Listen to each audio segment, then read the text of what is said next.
Welcome, this is Nick from Beer and Bat Reps, and today we have the Lumineth Realm Lords Boxed Army Set. Yes. Oh, you thought with 9th edition dropping and the Indominus box set getting all the attention that we'd forget about our AOS fans? No, no, no, no. I grew up with the High Elves. I used to have a very large High Elf army in the world that was, back in the old world. So when I saw this releasing with Teclis himself, the Grand Wizard, we knew we'd get it. So today I'm going to do an unboxing, and we're going to open that book up that's in here. We're going to take a look at the miniatures. We're going to look at the new stats of all the new units and just take a deep dive. Sit back, relax, have fond memories of all your old adventures with High Elves, and we'll take a look at the new and improved version of the High Elves, the Lumineth Realm Lords. Alright, let's do it. Alright, and here we have the Lumineth Realm Lords.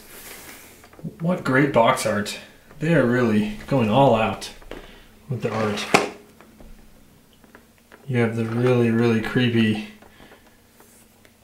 giant being in the background that's keeping an eye on Teclis here. If I'm pronouncing his name incorrectly, guys. When I was a kid I said Teslis. I've heard other people say Teclis. Just let me know in the comments. You guys usually do a really good job at telling me how to properly pronounce things. Flip this sucker over. What a beautiful box set.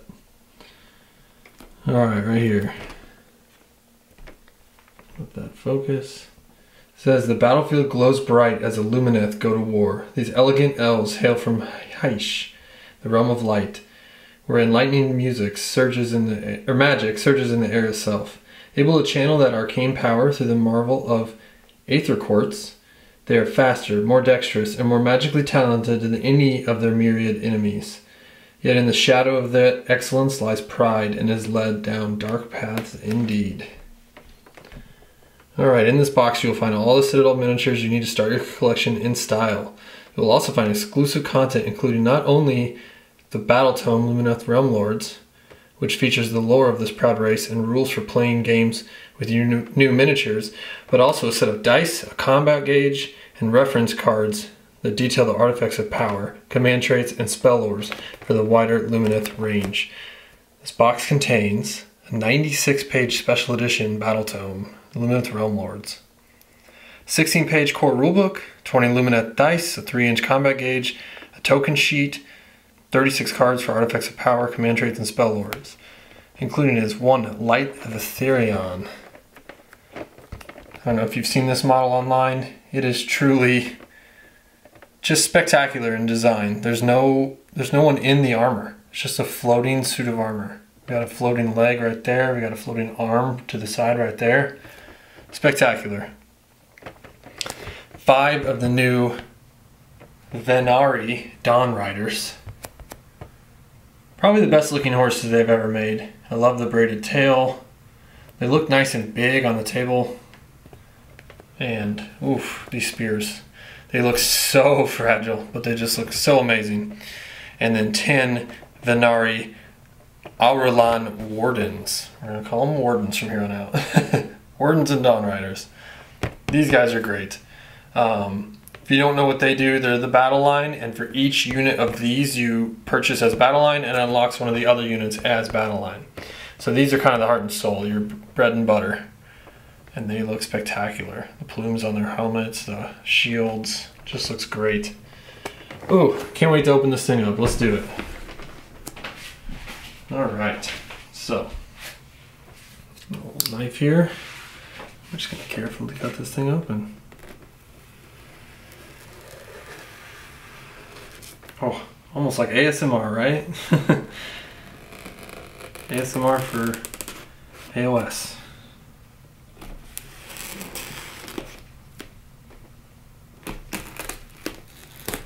Oh yeah, all the excitement about 9th edition.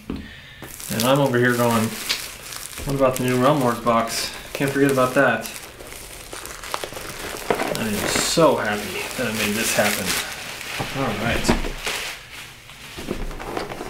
Back over, where it's supposed to be in place. Here we go. Oh, just like the new 9th edition Indominus box. First thing that greets you is spectacular artwork. Love it. It's gonna go on the wall in the game room, of course. Oh, great. Love it. That's great artwork. I like the grayscale. Okay. So, first up, I'm going to hold this behind it so it focuses on this. There we go. So we've got some of the Dawn Riders. These come in way more pieces than I expected. I don't know if these are easy to see there. There you go. So it looks like you got the sides of the horses. These long lances or spears. There we go. That green in the background. Alright.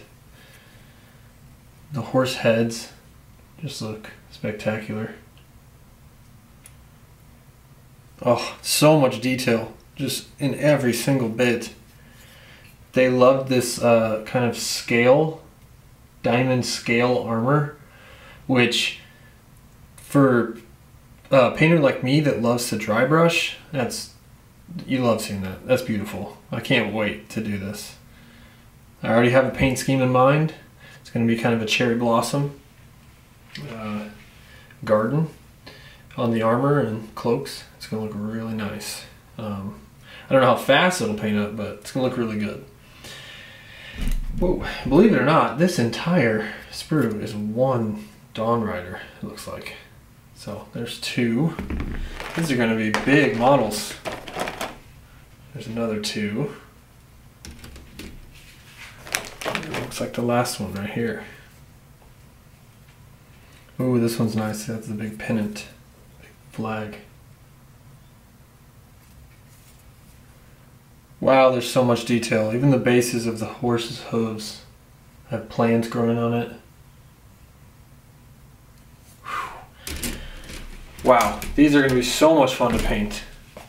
Man, okay. So, first sprue of the Wardens. And they are also just as spectacular. The shields are massive, which I like. I mean, it's real warfare. You should be hiding behind these giant shields as much as possible and using your spears or pikes. I like the movie 300. You just want to have a shield wall. Something going on here. I've not figured out what this bit is. I mean, look at this. This is all one long spear. Oh my gosh. There's no way I'm not going to break that. There's no way I'm not going to break these. Look at the length of these. This is crazy. Oh man, I've never seen anything that fragile and that long in a Warhammer sprue. Wow. Wish me luck, guys. I don't even know how I could transport this. Luckily I won't have to. I'm going to get it painted, I'm going to set them on a shelf, and we're going to very carefully do battle reports with them for you guys. Oh, so much detail though. I'm going to do my best not to break any of those spears. Here we have another set, the next 5, because it comes with 10. Just spectacular shields all around. Those are just great. Lots of, I really want to say Eldari. Lots of elven runes all over them. This one is awesome. Probably the back of the champion. He's got it all on his back. Alright, so let's pull this box back down here. It's an unboxing after all. We have Therion. Wow, so much going on this sprue. His helmet is spectacular. His base is spectacular. I've heard his rules are amazing, so I cannot wait to just get this guy on the table. He looks great. I'm going to try to do some fun stuff with highlights and just a lighting source on this model. I'm going to try that because he should be glowing from within. I feel like that'd be a cool way to do it. Alright, so if you've already opened the Indominus box, you'll see that this is built the exact same way. You got these borders that probably hide the bases. Yep, there they are. Just like in 9th edition box for Warhammer 40k. Nice cavalry bases, the normal cavalry bases. So I was a little worried that they were going to make the elves really big and that these would be the even bigger cavalry. I'm glad they didn't. Glad they're still miniature. On this side. Ooh, here we go. Extra goodies. Alright, let's take a look at this. Can't play AOS without one of these. Well, you can, just eyeball it a lot, but see if you can get that to focus. Yeah, so it has tech list right on there. Ooh, that's nice. Oh, so the pictures I saw online, I really thought that these were going to be small. Let me cut this open real quick. That these were going to be little mini dice. I am so happy to learn that they are not. They are chunky dice. Everyone's favorite type of dice. Nice and big. And the 6 is the symbol. Thank Sigmar. I cannot stand dice where the 1 is a symbol. When I show up to tournaments and I have to ask people if the symbol is the 6 or the 1, that drives me crazy. The symbol should always be the 6. These are really nice dice. Like, if these are going for cheap on eBay, I may get like 3 more bags. Because these feel really good. Oh yeah. I like them. Perfect size. Nice big dice. Here I am wanting to roll dice now. We're doing an unboxing, Nick. Focus. Alright, so. A lot going on in here. Oh, such a nice book peeking out from behind there. But we'll start with this. Cut this open. The knife. Alright.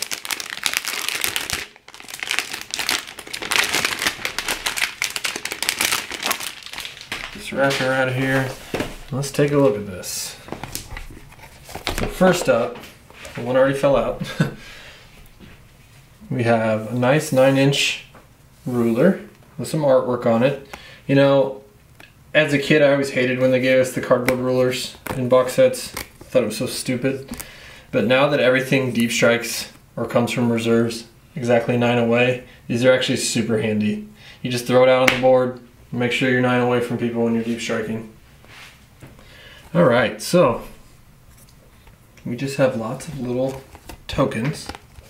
Looks like the helmet of the big beast that Teclis is riding. We've got Therion's helmet, we've got other people's plumes. It's real nice. These are two-sided. Some real creepy artwork on some of this. Some kind of face lurking in the water. Some nice gems for the objectives. On the other side, same deal. Aether Quartz markers, actually, is what it says. So I'm sure we're going to figure out what that means. This is exciting stuff. I'm going into this completely blind, guys. I have no idea the rules of any of this. The only thing I knew is that each unit of Warden Spearmen unlocks the other ones as battle line. So we got objective markers down here. Beautiful marker with a castle, or with a giant mountain on it. Just looks great. I cannot wait to figure out what these markers do. Maybe it'll be like blips in Gene Stealer cults. Who knows? We're going to find out here in a minute when we get to that part of the book. Alright, nice set of cards here. If I can get it undone. Get the knife back out. Cut this thing open.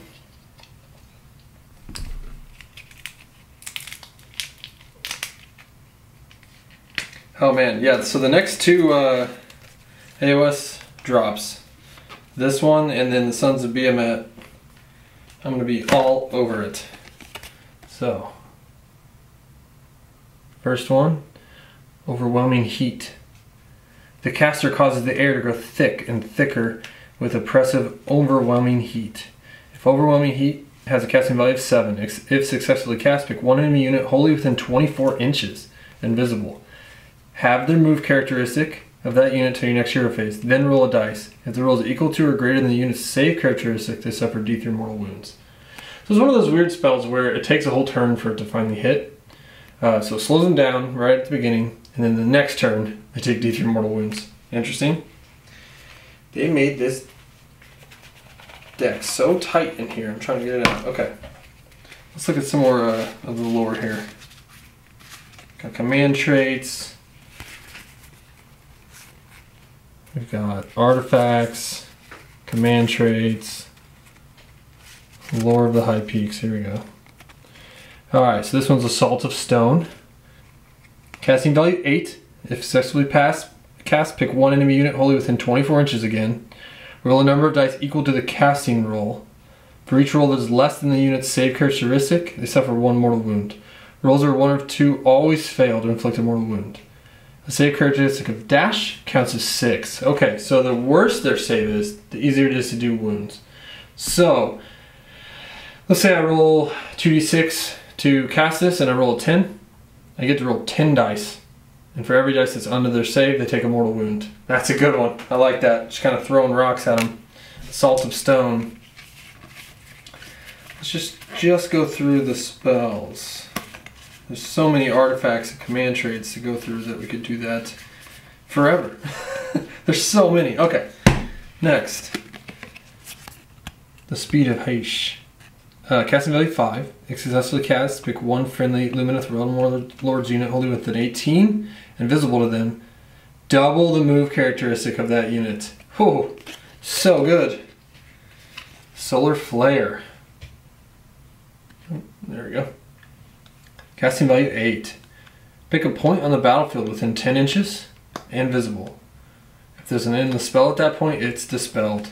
And if there is a unit at that point, roll a number of dice to the number of models in the unit. For each 6+, they suffer a mortal wound.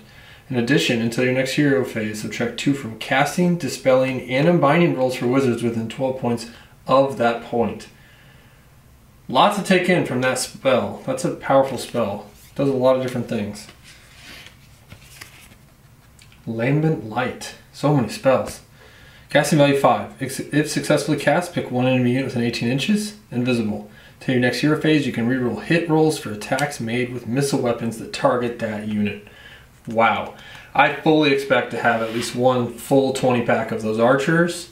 Cannot wait to cast this spell and just have reroll hit rolls. It's going to be so nice. Ethereal Blessing. Whoop. Let's get this nice and focused here. There we go. Casting value 6. If successfully cast, pick one friendly Lumineth Realm Lord's unit within 18 inches and visible. Until your next hero phase, ignore modifiers, positive or negative, when making save rolls for attacks that target that unit. Ignore modifiers, positive or negative. Okay, so you turn your armor into ethereal. That's an amazing spell. That's so good. Okay, Total Eclipse. They just keep them coming. I mean, you gotta make Teclis the best spellcaster in the game, so this is how you do it. Casting value 8. If successfully cast until your next hero phase, your opponent must spend 2 command points to use a command ability instead of 1. Oh, just shenanigans. That's good. Debuffing your opponent's master plans. That's so good. So if you haven't noticed, some say lore of Heish. Others say lore of... Let's take a look at that word. Come on, focus, camera. Not doing me any help here.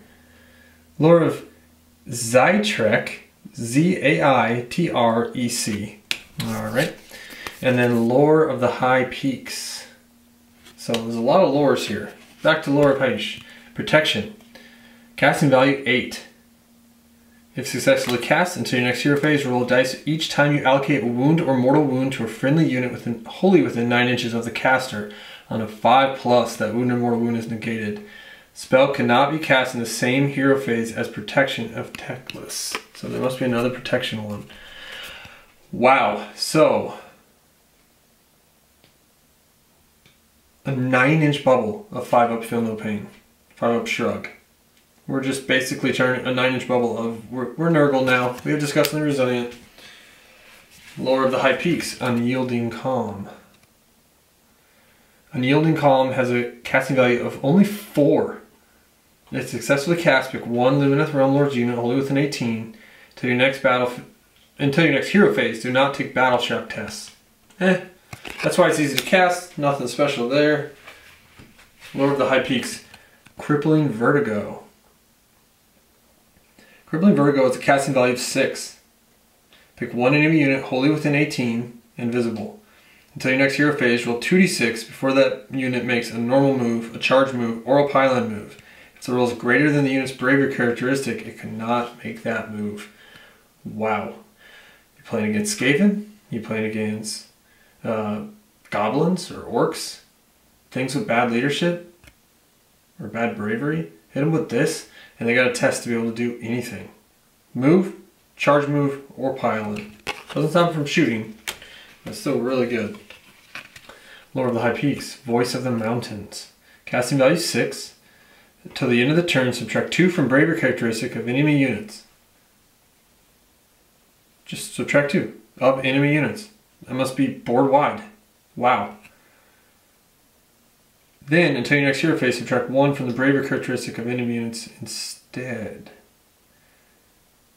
To the end of the turn, subtract 2.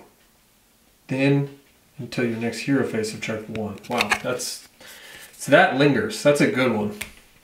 Depending on your opponent. If you're facing an opponent with really good leadership, it may not do much, but if you're already facing an enemy with bad leadership, oof, you can really mess with their day. Okay, Lord of the High Peaks. Living Fissure. Casting value 6. Pick 1 point on the battlefield within 9 inches of the caster that's visible, and draw an imaginary straight line 1 millimeter wide between that point and the closest part of the caster's base. Roll a dice for each unit that has models passed across this line. On a 2+, they suffer D3 mortal wounds. So a nice 9-inch line just hitting everyone with D3 mortal wounds. Love it. Lord of the High Peaks. Entomb. Entomb has a casting value of 7. If successfully cast, pick 1 enemy model within 18 inches of the caster and visible. Roll a dice. If the roll is greater than that model's wound characteristic, the model is slain. Oh man. If the roll is a 6, but not greater, they instead suffer D6 mortal wounds. This is nasty. You can hit some characters with only like 4 wounds and try to roll a 5 or 6 and just slay them. So if you haven't noticed, guys, I'm pretty sure that was 18 spells. 18. This army is not messing around in the hero phase. That is crazy. Also, tons and tons of battle traits, command traits, artifacts. Oh, so many. I'm not going to go through them all now. I'm just going to try to... We might have to do a battle tome review all on its own of all of these. But we're definitely going to get these guys on the table as fast as possible so that we can test out some of this awesome stuff. Also in the box, the core rules. Just a nice little rule manual. Oh my gosh, no way. Can you guys see what I'm seeing here? Okay, so you open it up, core rules. I just want to make sure I'm not going crazy. Good. It's upside down. What? What? GW, what happened? Oh my god, I'm cracking up. It's all upside down. Oh my gosh. Lol. Lols. Oh my god. I'm gonna troll them. That is so funny. Okay, well, just so we're clear. This is right side up. Everything else is upside down. That's hilarious. Alright, back to the box. I wasn't gonna use this. We know the rules. We have the app. We've been playing this since the beginning. Nothing new in there. Moving swiftly on. Lumineth Realm Lords. The nice instruction manual. Full color. Oh yeah, this is gonna be awesome. I preemptively ordered a 6-pack of Loctite to get ready for this and for Indomitus. So much assembling to be done. Wow, look at these Dawn Riders. That is a kit. This is not some push fit easy assemble. This is the real deal. Wow. You got the High Warden. And you have the Alaran Warden. Wow. These look great. So now we know what that weird thing on the sprue was. He's standing on a chunk of rock. That's awesome. More Wardens. Yeah, he looks great. This back banners.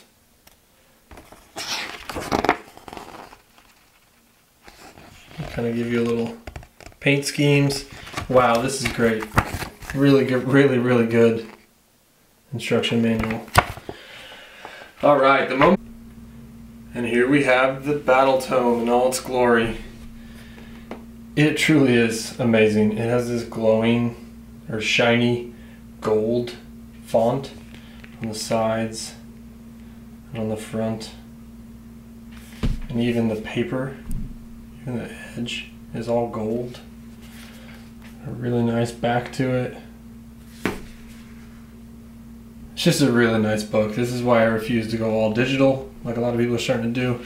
Sorry, trees. I love trees, but they are really starting to outdo themselves with these books. They're just so amazing. All right. Huge battle with Luminesce happening here. We got Demonettes and Keepers of Secrets. It's awesome. All right. Lots of fluff. We're going to have lots and lots of fluff to look at. Big Luminesce fight. This seems to be the theme. Oh, there it is again. What does it say on the bottom here? Like the sun they burn, brilliant and blinding. Like the river they run, flowing around all resistance. At need they stand implacable. The strength of the mountain carried with them. They are swift as the wind. Their magic is zenith and arcane artifice. They are the Lumineth. And even the Dark Prince Luminesce has learnt to fear them. The Age of Myth, the Rise of Enlightenment, Twin Realms, Toppling of the Spires, just so much fluff, so much background. All you lore heads are gonna go nuts with this. Elemental Pact, we got maps, this is great. Oh, there's the mountain from that, from one of the punch outs. Mount Avalinar. Rising high. Peaks are famed patron of Mitch. Man, these fake names. They really get me tongue-tied. War of the Spirit. Vanguard. Symmetry of War. We got the runes. Man, just so much. Ooh, I think these are different like chapters. That's great. Got their timeline, you got Teclis and Selenar, which is his strange griffin with a head of a statue, or whatever's going on there. Got all the characters, you got the companies, the Wardens, the Sentinels, and the Dawn Riders. And then you have the Disciples of the Mountain, which are these really strange guys called Stone Guard and Stone Mages. Some have hammers, some do spells, and then you have this, it's a mountain. It's a living mountain with the head of a bull. It's pretty wild stuff. I'm not positive what to think of it. I think I might still get one and convert it up and maybe change the... Okay, so if you look at the model, it's a mountain with a huge double-handed hammer. But I think if you were to swap the cow head for the head from Selenar, it could look a lot better. I don't know. Something to try maybe. There's another one back there in the background. 2 Bloodthirsters, wow. So, I do actually love this model. I think it's great. I think they could have found a way to make Teclis look incredible without some giant centerpiece monster he's riding on, kind of like Ariel and her beetle, but he still looks great. Like they could have done the same model, but like a tornado and it's holding him up or something like that. But I'll take a giant monster, sure. I already have a plan to paint it like a snow leopard. It's gonna be white. It's all gonna be snow, frost, and then he'll have the leopard spots, but a snow leopard, and it'll go good with my theme of kind of a wintry.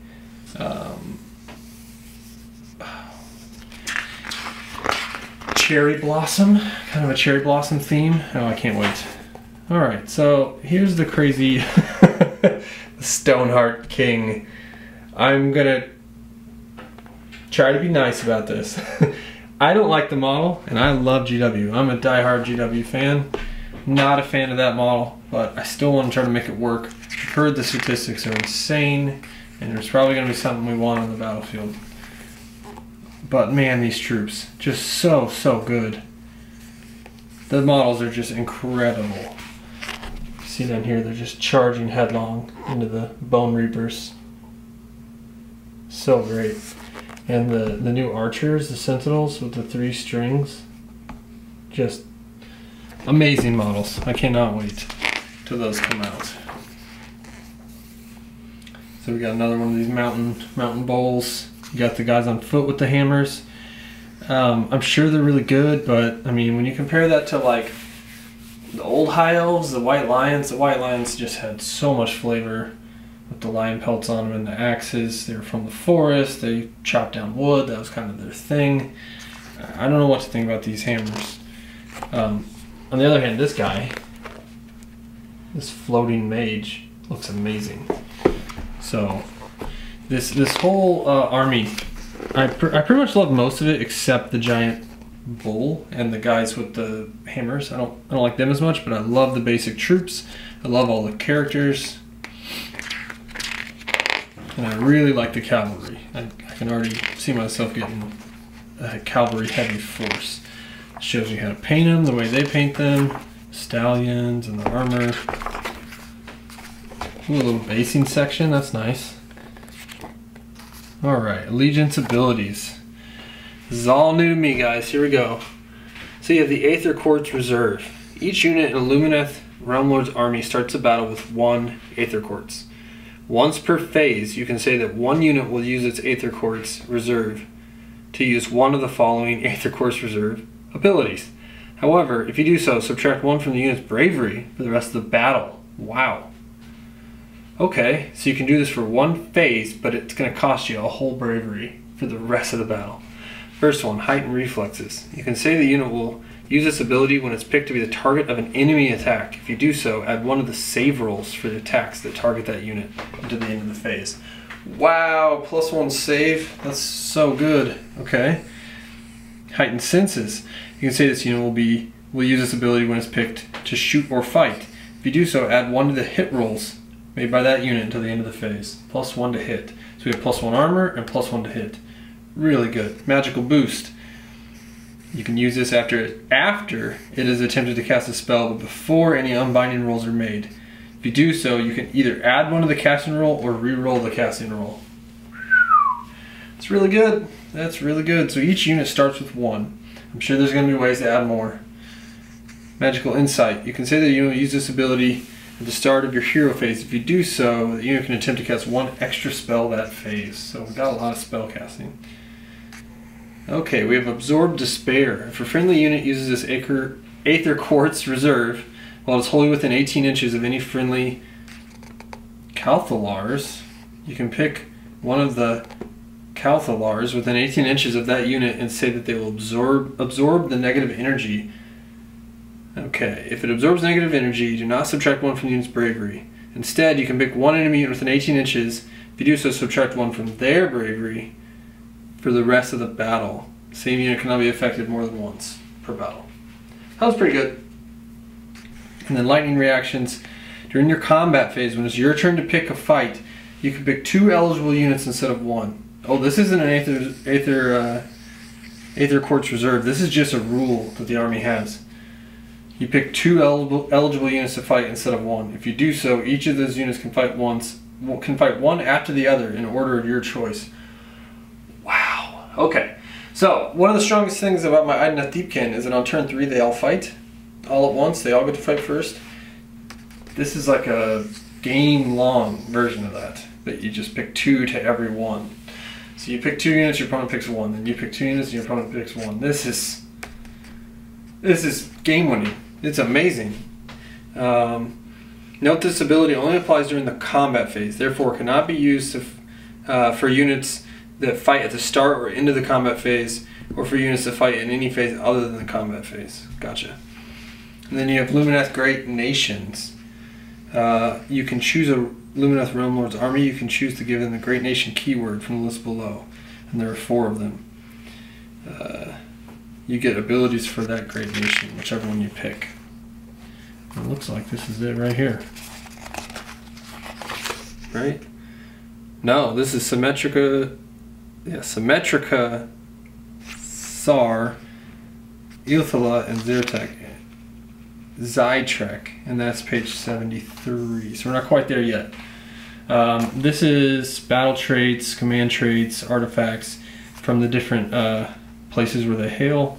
So you got Minari, which are the Warriors of Light. You got the Lords of Brilliance, the Heirlooms of Heesh, Mounted Kindred. Mountain Kindred, yeah, these are going to be scary for the mountain guys. Lords of Stone, Gifts of the Mountains. There's so much going on in this book. Spell lores from each of them, I went through those. Then you have the Great Nations. Alright, so you have the Great Nation of Metrica. I'm assuming you don't pronounce the Y. Who knows, it's a made up word. Abilities. You change the rank characteristic of an attack that targets one of these units to dash if the weapon used for that attack has a rank characteristic of 1 or 2 instead of only 1. Alright. In the mountains, a unit in the mountain stance to dash.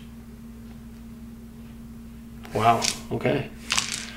So they ignore 1 or 2 instead of only 1. So that must mean these guys normally can ignore rend 1.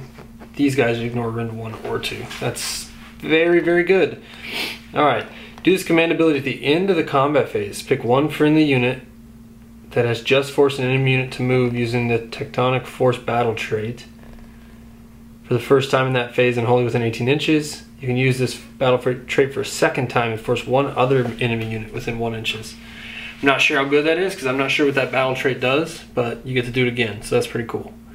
Here's a new command trait. They must take this command trait instead of one listed on one of the other pages if you're coming from here.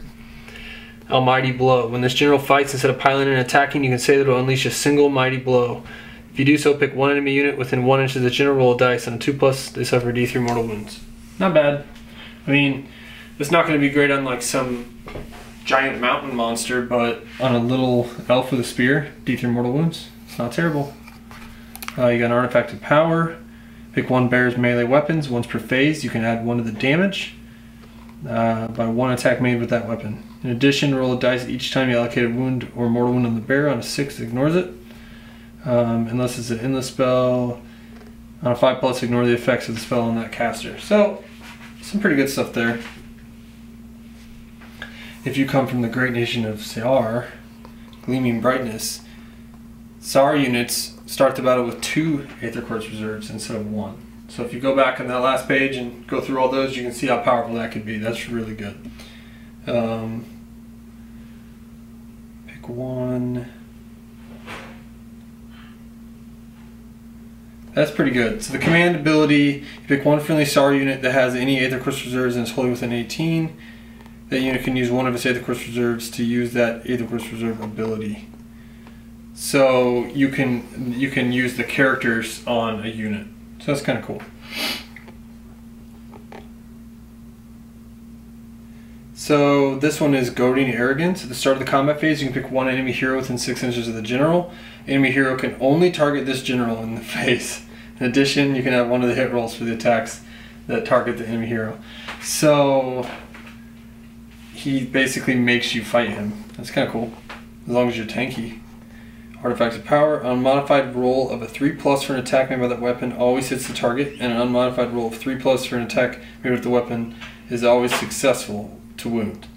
And an unmodified save roll of 3 or less for an attack made by that weapon always fails. Huh, so it doesn't care how good your save is. A 1, 2, or 3 always fails. That's kind of cool. I like that one. This blade, understated in appearance, is one of the most perfect weapons ever made. It's called the Perfect Blade. It's kind of cool. I like that. Man, these just keep going. There's a few of them.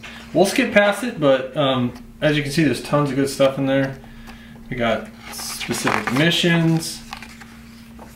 We got Path to Glory for all you guys out there that play that. I'm glad they add that in each book because those are pretty fun. You got Battalions. This is the one that includes all the battalions. There's one that looked like it's all about Dawn Riders. I really wanted to look at that one. Here we go. Dawn Rider Lance. 2 to 3 units of Venari Dawn Riders. Ability, Shafts of Light. When a Dawn Rider lance closes with the enemy, it radiates blinding shafts of light that befuddle and disorient, leaving the foe horribly vulnerable to attack. You can reroll hit rolls of 1 for attacks made with melee weapons by a friendly unit from the battalion if it's made a charge move in the same turn. So, it's just reroll once if you charge. Not great, not terrible, but hopefully it's nice and cheap, and they'll all deploy at the same time, and you'll get a new relic, stuff like that. So that's not bad, just for 2 to 3 units. I like that one. Nice and simple. Here we go. The War Scrolls. That's what we've been waiting for. Alright, let's take a look. Alright, Teclis. Let's see what he's got.